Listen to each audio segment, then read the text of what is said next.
haa anigu muddo ayaan ka mid ahaa shaqaalaha rayidka ah ee dawladda maalintii la daahfuray barnaamijka isxilqaan aad baan ugu riyaaqay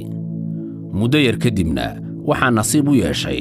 inaan ka mid noqdo dadweynihii istaadiya muqdisho nadaafadiisa ka qayb qaatay la yaabka aan arkay maalintaas ayaa rajo badan i geliyey hor iyo horraanba qof walba shaqo ayuu u haamuun qabay madax iyo shacab looma kala sooconayn ololaha nadaafadda waxaan arkay hooyo ka mid hooyooyinka gobolka banaadir oo u shaqaynaysa si ka xoog badan sidii dhallinyaradu u shaqaynaysay arrintaasi waxay gelisay rajo dawladnimo oo xoog leh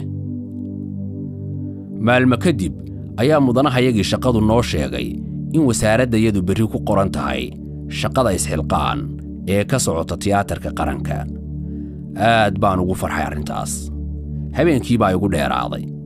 farxadda awgeed waxaan sugi la'ahay waaga dilaaciisa iyo ka qayb qaadashada dibudhiska dalkayga waa ikaas maanta nasiib wanaag waxaa ii ah inaan dalkaygii si isxilqaana ugu shaqeeyo qorraxda kulul iyo shaqada adag